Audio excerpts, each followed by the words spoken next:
मैं टीवी पर देखता था जब इंटरव्यू दे रहे थे। हाँ। अमिताभ बच्चन को। हाँ, क्या क्या बोले थे इनसे? हाँ, मैं बोल पाता था नहीं, लेकिन देखता था। ये देख सकते हैं अमिताभ बच्चन ने जो कोट जसनील भाई को दिया है पहनने के लिए, अब जसनील जी दादाजी को पहनने के लिए दे रहे हैं। आज अमिताभ बच्चन जी का कोट दादाजी पहनेंगे। दादाजी आशीर्वाद आपने इतना तगड़ा दे दिया कि आप आज जसनील जी की जय जयकार हो रही, सब लोग तारीफ कर रहे हैं। 1 करोड़ रुपया जीत गए हैं। हाँ। एक मारुति पाए हैं इनाम में। हाँ, मारुति भी पाए हैं, बताए नहीं हम लोगों को। मैं बता रहा हूँ ना। बताए नहीं दादाजी। हम बता रहे हैं ना। हाँ, और क्या पाए हैं? हाँ। है कि नहीं? हाँ, राजा परीक्षित का दीवार बनाया जो कि औरंगजेब तोड़वा दिया था। हमारे अंतकापुर से बनारस लेकर बत्ती जलती थी। 4 बजे मेरे के यहाँ गए, मैं सोया था। हाँ। तब मैं कहा जाओ बेटा। अब आशीर्वाद दादा हमके भी दे दिए, हम करोड़पति बने। हाँ हाँ हाँ, संघर्ष करेंगे तो हो जाएंगे। हाँ, कोई बात नहीं है ना दादा? हाँ। देख सकते हैं एक सफलता की कहानी है, जीरो से हीरो बनने की कहानी है। मतलब कि एक कच्चे घर में रहते हैं, आज भी वो कच्चा घर है, हम आपको दिखाएंगे इनके घर पर भी चल के। लेकिन जब इनके दादा से आप बात कीजिए, दादाजी रोने लगते हैं, कहते हैं आज भी मेरे पास कच्चा मकान है, आज भी मेरे पास रहने का घर नहीं। दादाजी हाँ जी, का हाल चाल बा? हाल चाल ठीक है। ठीक है। हाँ। अपने जो नाती हैं, पोता है, हाँ। अब खुशी हो रही है, 1 करोड़ रुपया जीत गए हैं। हाँ। आप कह रहे थे घर नहीं है आपके पास? नहीं, घर नहीं है, नहीं, अब बन जाएगा घर। घर अब बन जाएगा। कितनी खुशी हो रही है आपको? बहुत खुशी है। हाँ, दिल के अंदर। कितना संघर्ष किए दादाजी? ये बहुत ही है। 7 बरस का रहे, 8 बरस का, तब से पढ़ते रहे हैं। ये इनको आपने संघर्ष करते देखा है। हाँ। घर की आर्थिक स्थिति इतनी खराब थी, फिर भी आप इन्हें कहते थे पढ़ो। हाँ। इतना जागरूक थे आप। हाँ। साथ के नाते। साथ के नाते। हाँ। मतलब कि रोना आ जा रहा है दादाजी? नहीं, सबका शादी किया भी। मेरे 2 लड़का 2 लड़की, 2 लड़का 2 लड़की। एक लड़की रहती है बड़ी वाली बम्बई थाना में, और एक लड़की रहती है कलकत्ता। अच्छा। हाँ। शादी जब से किया तब से कलकत्ता, कभी कभी शादी ब्याह में आती। अच्छा, जब ये मुंबई जा रहे थे आपसे आशीर्वाद लेके गए थे? हाँ हाँ, 4 बजे मेरे के यहाँ गए, मैं सोया था। हाँ। तब मैं कहा जाओ बेटा। अब आशीर्वाद दादा हमके भी दे दिए, हम करोड़पति बने। हाँ हाँ हाँ, संघर्ष करेंगे तो हो जाएंगे। हाँ, कोई बात नहीं है ना दादाजी? हाँ। संघर्ष करेंगे तो कोई भी संघर्ष करेगा जीवन में तो हो जाएगा, करोड़पति बन जाएगा। बन जाएगा। देख सकते हैं दादाजी हैं। दादाजी जब ये मेहनत वहनत करते थे, जब ये कहते थे हम मैं करोड़पति बनूंगा, तो क्या आपको कुछ बताते थे क्या ऐसा कि मैं अमिताभ बच्चन से जाऊंगा मिलने? कभी कुछ नहीं, मुझसे कहते थे कि बाबा जाएंगे बम्बई। हाँ, हाँ, सिर्फ यही बात से बताते थे? यही बताते थे कि अमिताभ बच्चन के हाँ, यहाँ जाएंगे। अच्छा, ये बताते थे? इतना बताते थे। इतना बताते रहे? हाँ। तो आपको विश्वास था कि मिलेंगे अमिताभ बच्चन से? ये विश्वास रहा। काहे लिए कि मैं कितने आदमी से न कैसे वो आदमी रहता था, उससे मिल लेता था। मुझे बातचीत से न मैं किसी से एक डब्बला तक ले लिया नहीं, न किसी का खाया, खिला दिया, साधु संतन के ढेर खिलाया। यही पुण्य है बाबा जी जो आपको मिल रहा है कि नहीं? हाँ। राजा परीक्षित का दीवार बनाया जो कि औरंगजेब तोड़वा दिया था। हमारे अंतकापुर से बनारस लेकर बत्ती जलती थी, औरंगजेब तोड़वाया। औरंगजेब ने तोड़वा दिया था? हाँ। राजा परीक्षित की गद्दी है, वहाँ सरफा जग हुई, सब सरपन का नाश किया। उनका लड़का जय मेजर। आप लोग तो पढ़े हैं, तो आपको लोगों से एक शब्द बताने से तो आप लोग पूरा पकड़ लेंगे। जी दादाजी, देख सकते हैं कितना भावुक पल है कि तो आज हम चाहेंगे कि ये जो कोट है, इसी कोट को जब भाई साहब को ठंड लग रही थी, जसनील भाई को, तो अमिताभ बच्चन जी पहनाते हैं। मैं देखता था उसी जगह। हाँ। जितना बोलते थे ना, मैं टीवी पर देखता था। हाँ। हाँ, बम्बई। दादाजी आप पहनाइए। गोवा में। आज क्या बात है, ये देख सकते हैं अमिताभ बच्चन ने जो कोट जसनील भाई को दिया है पहनने के लिए, अब जसनील जी दादाजी को पहनने के लिए दे रहे हैं। आज अमिताभ बच्चन जी का कोट दादाजी पहनेंगे। दादाजी आशीर्वाद आपने इतना तगड़ा दे दिया कि आज जसनील जी की जय जयकार हो रही, सब लोग तारीफ कर रहे हैं, 1 करोड़ रुपया जीत गए हैं। हाँ। एक मारुति पाए हैं इनाम में। हाँ, मारुति भी पाए हैं, बताए नहीं हम लोगों को। मैं बता रहा हूँ ना। बताए नहीं दादाजी। हम बता रहे हैं ना। हाँ, हाँ। और क्या पाए हैं? और कुछ नहीं। और कुछ नहीं पाए हैं। एक टीवी भी मिली है, टीवी मिली, एक कार भी मिली है, हुंडई की एक कार भी मिली है और एक टीवी मिली। मारुति है। हाँ, एक हुंडई की एक्स्ट्रा कार मिलेगी और एक LCD 42 इंच की टीवी में मिलेगी। दादाजी जिस कोट को अमिताभ बच्चन जी ने पहना था, और उसके बाद आपके पोते को पहनाया है, अब आप उसे पहने कैसा लग रहा है, कैसा एहसास हो रहा है? जिस कोट को आप टीवी पर देखते थे, हाँ। अच्छा लग रहा है? हाँ। मैं टीवी पर देखता था जब इंटरव्यू दे रहे थे। हाँ। अमिताभ बच्चन को। हाँ, क्या क्या बोले थे इनसे? हाँ, मैं बोल पाता था नहीं, लेकिन देखता था। मुझे उसी जगह मालूम हो गया, जो पाए ना, मैं टीवी पर देखा तो उसी जगह मालूम हो अच्छा, कारों मिल गया, पता चल रहा? हाँ, पता लग गया। इनका तुरंत जहाज से भेजे, सब जहाज से फिल्म भेजे। हाँ। यहाँ से पैसा लगा के गए जहाज से। हाँ। और अंधेरी, और उसके बाद इनको फ्री में पहुंचाए।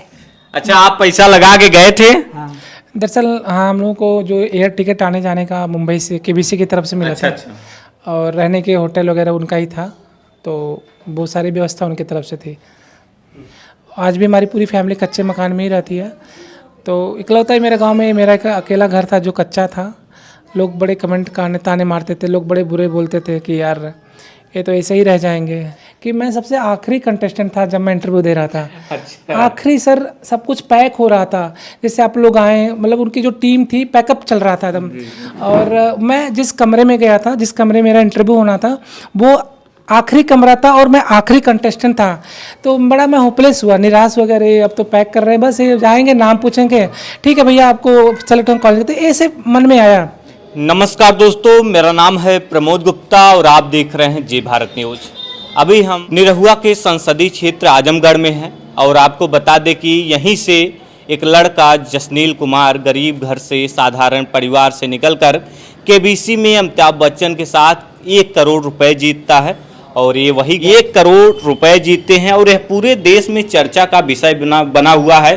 कैसे एक साधारण परिवार से जसनील कुमार 1 करोड़ रुपए जीतते हैं और लगातार लोग इनको बधाई देने के लिए पहुंच रहे हैं। जसनील जी, बहुत बहुत बधाई हो। Thank you sir, thank you. आपकी जो कहानी है, आप सिर्फ 12 तक पढ़े हैं और 12 साल तक मेहनत करते हैं KBC के लिए। क्या इतना बड़ा सपना था कि आपको KBC जीतना ही है? जी सर, ये मैंने सपना बनाया ही था। सच में सर, ये दिल का मेरे सपना था। और एक ऐसा मुकाम, एक ऐसा प्लेटफॉर्म मुझे चाहिए था जो शिक्षा से जुड़ा हो, क्योंकि आजकल बहुत सारे गेम्स तो चल रहे हैं, लेकिन वही एक ऐसा मंच था जो शिक्षा से रिलेटेड था, शिक्षा से संबंधित था। और वो भारत का क्या, पूरी दुनिया का सबसे बड़ा प्राइज मनी शो है जिसको पूरा हिंदुस्तान देखता है। और वो एक ऐसा शो है जिसमें जाने के लिए हज़ारों नहीं, लाखों नहीं, करोड़ों लोग कोशिश करते हैं और करोड़पति का टाइटल लेना चाहते हैं, करोड़पति बनने का सपना देखते हैं। और वो आप देख रहे हैं कि पिछले 23 वर्ष से वही एक ऐसा शो चल रहा है जो टेलीकास्ट हो रहा है पूरे टेलीविज़न पे। इसके पहले भी 3-4 शो आए जो बंद हो गए, जैसे शाहरुख खान का भी आया, सलमान खान का भी आया, रणवीर सिंह का, सब बंद हो गए। लेकिन वही एक ऐसा शो है जो चल रहा है कि उसकी एक अलग ही क्लास है, उसकी अलग ही लेवल है, क्योंकि वो एक शिक्षा से जुड़ा हुआ मंच है। और सबसे बड़ी बात है, उसको दुनिया के क्या, भारत के शहंशाह, बॉलीवुड के शहंशाह और हमारे भारतीय सिनेमा के लेजेंड और सदी के महानायक अमिताभ बच्चन जी उसको होस्ट करते हैं। तो ये एक बड़ा कहीं ना कहीं मंच है, प्लेटफॉर्म है। ये कितनी उम्र रही होगी जब आप सोचते थे KBC के बारे में, जब लगा कि नहीं हमें KBC में जाना चाहिए? सर केबीसी में कब आपको लगा था? सर केबीसी में जाने का जो मेरा सपना था वो 2011 से शुरू हुआ। अचानक एक मेरे मोबाइल पे एक मैसेज आता है और अब उसमें जिस मैसेज में ये राइट और लिखा होता है कि अगर आप अभी रजिस्ट्रेशन करते हैं तो आपको केबीसी में भाग लेने का मौका मिलेगा। तो सर जो मेरे घर के उसमें हालात थे, जो मेरी स्थिति थी, जो हमारे परिवार की दिक्कत परेशानी थी, और वो मंच ही मुझे बस, हालांकि उसको मैं पहले से जानता था लेकिन उसको कंसिडरेट नहीं करता था कि ये जाना है करना है, ऐसा कुछ नहीं था। लेकिन जब घर की स्थिति ऐसी थी तो एक मंच चाहिए था, बस लगा कि बस मुझे मिल गया जो मुझे करना है, जो मुझे बनना है। और वो सबसे बड़ी बात है कि वो शिक्षा से जुड़ा है और मैं शिक्षा से ही कुछ करके आगे बढ़ना चाहता था। रीज़न कि मैं बड़ी पढ़ाई तो नहीं पढ़ पाया लेकिन मैं अपने टैलेंट को के माध्यम से ही मैं आगे बढ़ना चाहता था। आप आगे बढ़ना चाहते थे, फिर आप 11 साल तक लगातार फेल हुए, तो इस दौरान आपने कभी छोड़ने की कोशिश नहीं की, नहीं पा रहा है तो मैं छोड़ देता हूँ? कभी कोई कठिनाई आई हो? देखिए सर, सच में बहुत चुनौतीपूर्ण रहा लाइफ। इस 11-12 सालों में कई बार ऐसे मौके मिले जहाँ पे मुझे लगा कि अब नहीं, बस कुछ ऐसी पारिवारिक छोटी मोटी त्रुटियां भी हो रही थी और मैं खुद को कहीं ना कहीं प्रेजेंट नहीं कर पा रहा था, साबित नहीं कर पा रहा था। पारिवारिक के साथ साथ मेरी प्रोफेशनल लाइफ बड़ी कॉम्प्लिकेटेड होती जा रही थी और कहीं ना कहीं बड़ा मतलब विचार, गलत भावने भी आते थे, बड़े नकारात्मक दिमाग में आते थे। लेकिन एक ऐसा कि अंदर से फीलिंग आती थी कि नहीं यार, जब भी करूँगा अच्छे काम करूँगा और एक ईमानदारी से करूँगा और लोगों को दिखा के करूँगा कि मैं चोरी से कुछ नहीं करना चाहता, गलत तरीके से नहीं करना चाहता। अपने गांव को, अपने घर को, खुद को मैं एक प्रेजेंट करना चाहता हूँ, एक ऐसे कि पूरी दुनिया देखे। ये भावना थी मेरे अंदर कहीं ना कहीं। और ना जब मैं सर कि जब भी मैं बड़े आदमी लोगों को देखता था, चाहे बड़े लोग जो बातें करते थे, जो चलते थे, उनके जो व्यवहार थे, तो मैं एक मन में ऐसी फीलिंग आती थी कि यार मैं इन लोगों से अलग करूँगा, कि ये लोग क्या हैं, इनसे तो मैं बिल्कुल दूजा अलग करूँगा। तो वो चीज़ें मेरे मन में आती। तो सर इसलिए मैं ना हिम्मत नहीं हारी और एक हौसला बना के रखा। और फिर आपके पिताजी मोटर मैकेनिक हैं और आप सिर्फ कक्षा 12 तक पढ़ते हैं, तो फिर नोट्स वगैरह कैसे बनाते थे, कैसे तैयारी करते थे कि जिससे वहाँ तक आप पहुँच पाएँ? जी बिल्कुल सर, मैं ना पेपर पढ़ने का बड़ा शौकीन हूँ सर। और पेपर ही एक ऐसा मतलब कि पेपर ही एक ऐसा वो है नॉलेज, जिसे हम मल्टीपल नॉलेज कह सकते हैं, जिसमें आपको खेल, राजनीति, सिनेमा से रिलेटेड, अर्थव्यवस्था से रिलेटेड और राष्ट्रीय इंटरनेशनल खबरें पूरी मिल जाएंगी आपको। और करंट अफेयर्स जो मेन है वो पूरा मिल जाएगा। तो उसमें जो जो पॉइंट मुझे लगते थे कि ये पूछे जा सकते हैं केबीसी में, उसको नोट डाउन करता था। रजिस्टर मेरे सब रखे हैं वहाँ पे। अच्छा। तो वो मैं दिखा दूंगा आपको रजिस्टर। वो रजिस्टर मैं बनाता था, नोट डाउन करता। और सबसे स्पेशल बात कि सर ना, मैं पढ़ाई तो 1-2 हज़ार 5,000 10,000 के नहीं करता था सवाल के, मैं सीधे 1 करोड़ 7 करोड़ पे ही सवाल को ट्रिक करता था। ये मेरा सपना था, क्योंकि मुझे पता था कि ये जो छोटे सवाल, इसको तो मैं ऐसे ही पूरा करूँगा, क्योंकि मैं पढ़ता ही ऐसे लेवल पे था। और अभी मैं आपको वो रजिस्टर दिखा दूंगा। अभी भी वो रजिस्टर पे मैंने नोट डाउन करके लिखे हैं 7 करोड़ 1 करोड़, वेरी इंपॉर्टेंट अभी भी लिखे हैं मैंने। तो वो मुझे न्यूज़ पेपर से मिलते थे। और मैं पॉलिटिक्स के एक्चुअली ज़्यादा मैं लगाव है, तो पॉलिटिक्स में ज़्यादा। और खेल, मैं कहने का मतलब मल्टीपल नॉलेज मैं कहीं से ले सकता था। खेल मुझे पसंद है, क्रिकेट वगैरह सारे खेल पसंद है। सिनेमा मुझे बचपन से ही पसंद है, उसको देखना, उसको समझना। मुझे अब कहिए तो राजेंद्र कुमार से लेकर दिलीप कुमार से लेकर अक्षय कुमार तक जितने हीरो मैं सबको बता दूंगा। अच्छा, जो रिजेक्शन के कारण आते थे, लगातार 11 साल तक आप फेल हुई, तो क्या आपने नोट डाउन किया कि क्या वजहें रहीं? उसमें वजह थी, कुछ सवाल ही थे, तो वो उसके लिए मुझे स्पेशल तैयारी करनी पड़ती थी कि जो इस बार सवाल आएगा उसको मुझे जवाब अच्छे से देना है। वो ज़्यादातर करंट अफेयर्स थे। तो कहने का मतलब कि 6-7 साल तो ऐसे ही कोई फ़ोन मैसेज ही नहीं आया। शुरुआती में 3-4 बार मेरे पास फ़ोन आए थे, 3-4 साल, तो उसको मैं हैंडल नहीं कर पाया। लेकिन इधर पिछले 6-7 साल से मेरे पास जब भी मैं रजिस्ट्रेशन करता था तो फ़ोन नहीं आ पाते थे। लेकिन 2023 में जब फ़ोन आया तब एक ऐसा फील हुआ कि नहीं यार, ये साल मेरे लिए शायद एक लकी साल होगा और शायद मेरे ये साल सपना साकार होगा। ये कितने राउंड में हुआ था क्वेश्चन आंसर? सर ये इसके पीछे ना काफ़ी प्रोसेस है, काफ़ी पड़ाव पार करने होते हैं केबीसी में। कितने राउंड लगभग? केबीसी में करीब 5 से 6 पड़ाव है, राउंड है, उसको क्लियर करने होते हैं। सबसे पहला राउंड होता है सर कि जब आप अप्रैल मई में उसका वो आता है रजिस्ट्रेशन के लिए अमिताभ बच्चन सर टीवी पे सवाल पूछते हैं करीब 10 से 12 कंटिन्यू 10 दिन। तो वो आपको उसके सवालों के जवाब देने होते हैं मैसेज के थ्रू। उसमें फिर आप अगर रैंडमली सेलेक्ट होते हैं, सेलेक्ट किए जाएंगे तो आपके नंबर पे कॉल आएगी। फिर उस कॉल के दौरान आपसे आपकी पूरी डिटेल ली जाएगी। फिर आपसे क्वेश्चन किए जाएंगे जीके करंट अफेयर, वो दूसरा राउंड होता है। उसको आप अगर पास कर लेते हैं फिर आपको ग्राउंड ऑडिशन के लिए तीसरा, जो आपको बड़े शहर में बुलाया जाता है, जो लखनऊ हो, दिल्ली, मुंबई, कहीं भी, तो वहाँ पे बुलाया जाता है। फिर ग्राउंड ऑडिशन। कितनों की भीड़ होती है? कितने? हाँ सर, ये एक बड़ी इंपॉर्टेंट, जी सर, बड़ी इंपॉर्टेंट बात है। ग्राउंड ऑडिशन के लिए कम से कम 10,000 लोग गए थे। 10,000 लोग? जी सर, 10,000 लोग गए थे, क्योंकि ये एक दिन में नहीं हुआ था, करीब 9 से 10 राउंड चले। ऐसे ही कई शहरों में हुआ होगा? इस साल सर एक ही शहर में हुआ, मुंबई में। अच्छा। और करीब 10 दिन तक हुआ लगातार। तो एक दिन में लोग, वहाँ के लोग बता रहे थे, टीम बता रहे थे कि एक दिन में करीब 9 से 1000 लोग आते थे।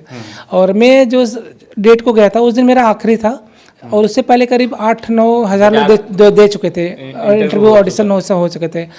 तो मैं सबसे लकीली एक बात बोलना चाहूँगा कि मैं सबसे आखिरी कंटेस्टेंट था जब मैं इंटरव्यू दे रहा था। अच्छा। आखिरी सर, सब कुछ पैक हो रहा था, जैसे आप लोग आए, मतलब उनकी जो टीम थी पैकअप चल रहा था एकदम। और मैं जिस कमरे में गया था, जिस कमरे में मेरा इंटरव्यू होना था, वो आखिरी कमरा था और मैं आखिरी कंटेस्टेंट था। तो बड़ा मैं होपलेस हुआ, निराश वगैरह, अब तो पैक कर रहे हैं, बस ये जाएंगे, नाम पूछेंगे, ठीक है भैया आपको सेलेक्ट होना कॉलेज, तो ऐसे मन में आया। लेकिन सर आप यकीन मानिए, जब मैं अंदर गया और जब मेरे सामने जब उन्होंने मेरी पूरी प्रोफाइल बारे में पूछी, मेरे बारे में पूछी, और जब उन्होंने मुझसे 10 से 12 सवाल पूछे, तब एक उम्मीद बढ़ी, कह रहे यार नहीं। और सबसे बड़ी बात कि मैं आपको बोलना चाहूँगा, जो अभी तक मैंने किसी को नहीं बताई थी, वो ये बात है कि एल लास्ट का मतलब, हम कहते हैं कि आखिरी है, कुछ नहीं होना, तो मैं लास्ट इज़ द बेस्ट, उसको मैंने एक नाम दिया, लास्ट इज़ द बेस्ट। मैंने उसको पॉजिटिव में लिया कि जो आखिरी होगा वो सबसे अच्छा होगा। तो एक पॉजिटिव मन से बनाई मैंने कि शायद अब मैं सेलेक्ट हो जाऊंगा, क्योंकि मैं आखिरी हूँ। वहाँ से विश्वास जग गया जी था। बिल्कुल, ये एक मन से आ गई भावना। एक ऐसे ही मैं क्रिएटिव हूँ, थोड़ा क्रिएटिव करता रहता हूँ, कुछ अगर मुझे करना होता है तो वो एक लास्ट ऑफ द बेस्ट का वो मैंने ऊपर एक टैग लगा दिया कि जो मैं आखिरी हूँ। और मैं लोग सोचते हैं कि जो अंतिम है इसका कुछ नहीं होना जाना, उसने आपने एक साबित कर दिया, नहीं लास्ट का भी कुछ हो सकता है, वो भी करोड़पति बन सकता है। जी बिल्कुल, क्योंकि अब वहाँ पे पैकअप होता है ना, सब कुछ घर जा रहे हैं, बंद करके चल रहे हैं, तो आपको बहुत हल्के में ले लेंगे जनरली, अरे ठीक है इंटरव्यू लो, चलो जल्दी चलो, घर चलो, लेट हो रहा है। और सच में सर वहाँ का माहौल बड़ा होपलेस कर देने वाला था उस समय। मैं अपनी वाइफ, 10,000 की भीड़ होती है। इवन मैंने अपने वाइफ से डिस्कस भी किया था।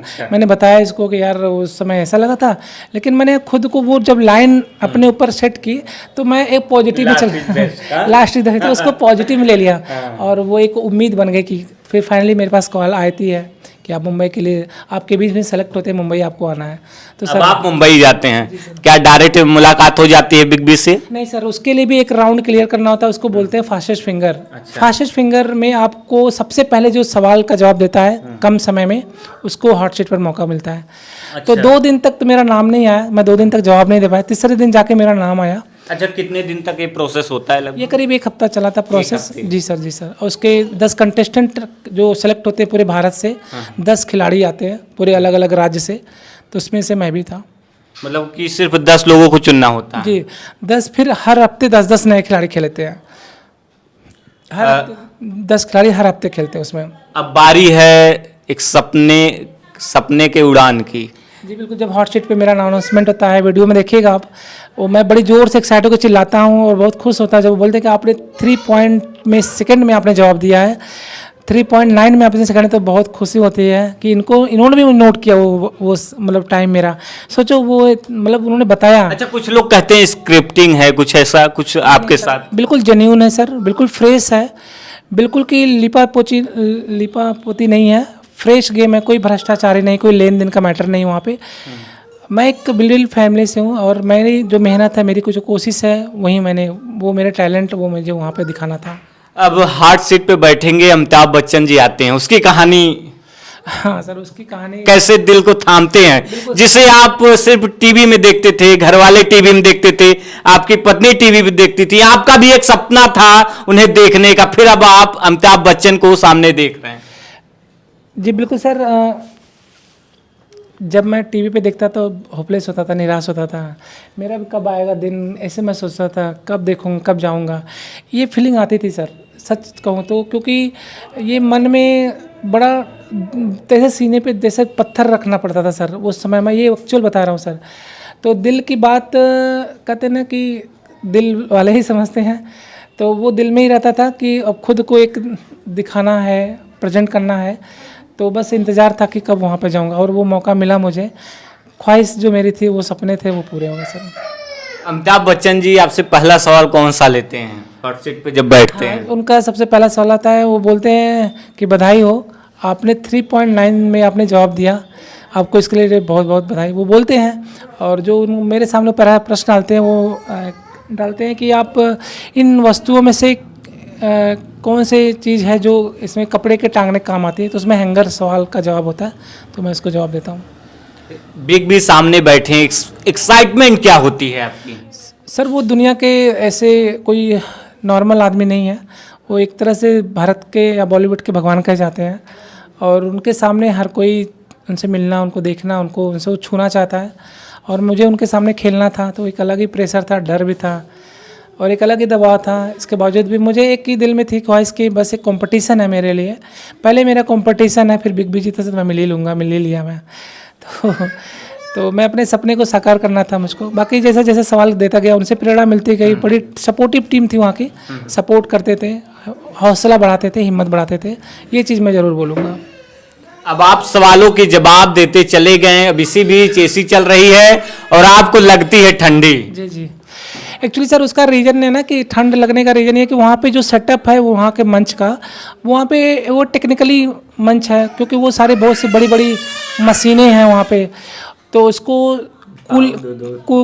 कूलिंग करने के लिए वहाँ पे कूलिंग बहुत ज़रूरी है उन मशीनों को ठंड करने के लिए।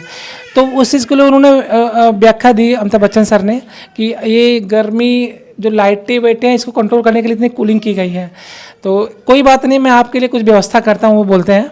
और उन्होंने बोले कि मेरी जैकेट मंगाओ, वो अपनी टीम से बोलते हैं, बोले कि जो मैं घर से पहन के आया हूँ, मेरी कार वारंटी, जो उनकी कार होती है पर्सनल, वो वारंटी कार से मंगाते हैं पर्सनल, और वो मुझे पहनाते हैं।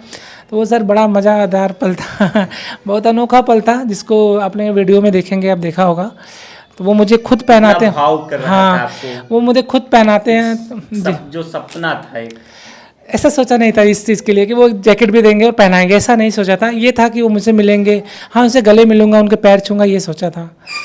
लेकिन वो एक अलग ही हो गया वहाँ पर का, तो वो बहुत खुशी का दिन था। कहते हैं सफलता के पीछे किसी न किसी का हाथ होता है, तो आपका सबसे ज़्यादा किसका हाथ रहा? सर सफलता के पीछे सच कहूँ तो मेरे सपने थे, और मेरे विश्वास थे, मेरे यकीन थे, और मेरी मेहनत का और मेरे जो ख्वाहिश थी वो थे। और ऐसा नहीं कि परिवार बिल्कुल पीछे था, परिवार भी सपोर्ट में था मेरे। फाइनेंशियल प्रॉब्लम और इकोनॉमी प्रॉब्लम कितना परेशान किया आप? फाइनेंशियल प्रॉब्लम, बहुत दिक्कतें थी फाइनेंशियली, तो वो दादा बता रहे थे कि आज भी इनकी कच्चा मकान है। जी जी, कच्चा मकान आज भी हमारा है, आज भी हमारी पूरी फैमिली कच्चे मकान में ही रहती है। तो इकलौता ही मेरे गांव में मेरा एक अकेला घर था जो कच्चा था।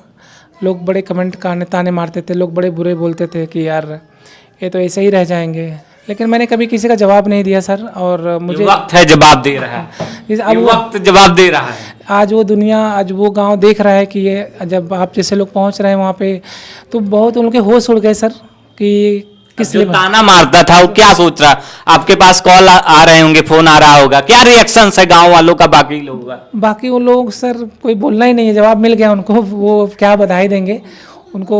जो भी मैं ये बोलूँगा खुश रहें, दूसरों को कभी अंडर एस्टिमेट ना करें, बस यही मैं कहूँगा।